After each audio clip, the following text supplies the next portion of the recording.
Well, all of this extreme weather here in London has had many of us thinking, when's it all going to end?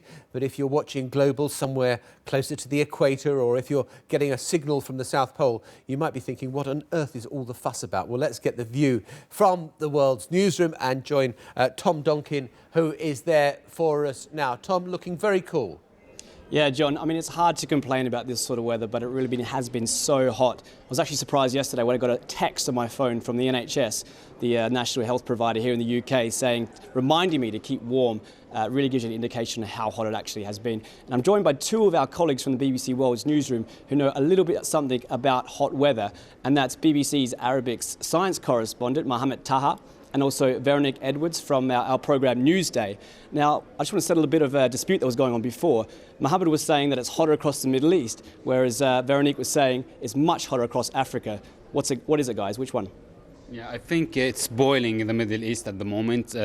Degrees are around 50 degrees in most of the countries, and it has been reported in Sudan that it had the highest temperature on Earth this summer, which is 45.7 degrees, which is obviously massively hot in the Middle East. Actually, there are some problems around this, as this is a time of Ramadan and Muslims are fasting from dawn to sunset, and this make things worse. And the other thing that in some countries there are still some protests, like in Egypt, which makes things worse for people there as well. Absolutely. And Veronique, you were just telling me that you've been to every single country in Africa except for one. Which one is it? I haven't been to Mauritania, but I can assure you it's very, very hot in Mauritania during the dry season, because they have the rainy seasons and the dry seasons. And during the rainy seasons, you can at least do a lot of things which everybody takes for granted. But during the dry season, it's extremely hot. It's sweltering hot. You can't eat, you can't sleep. It's so difficult. So you just have to make do with so many things. You improvise. You learn how to lie on the mats on the floor. You learn how to use a fan. You learn how to spend most of your time outdoors or under shade, or do all the things that will keep you calm and nice. And you spend a lot of time in the water if you live along the river banks. If not, in some homes where they are lucky to have like fridges, they use the ice blocks to wipe down the children because they're really hot. You can actually bake or even fry an egg sometime on an empty floor when it gets really, really hot.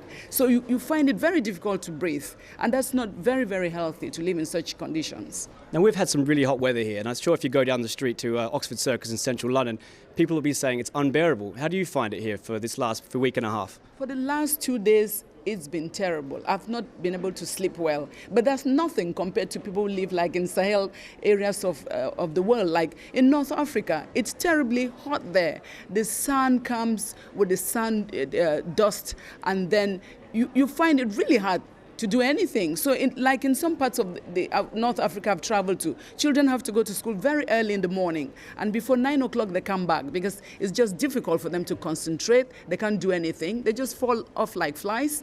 And then the workers also try to go to work very early in the morning, and then they go back home, take a little dip in maybe in cold water, or have some cold water, or just find some way to relax and feel normal and human, and then go back again to work in the evening. So it's very, very difficult for them. Like my colleague was saying, during the Ramadan, I raised my hand to them. I don't know how they do it, but I can't sustain such heat without drinking. Yeah. Veronique, Mohammed, thank you very much. And John, as an Australian growing up with a swimming pool, in the summer you find out how many friends you didn't realise that you had. Back to you. Tom, I bet that's absolutely the case. Thank you very much indeed. Tom Donkin there in the World's Newsroom.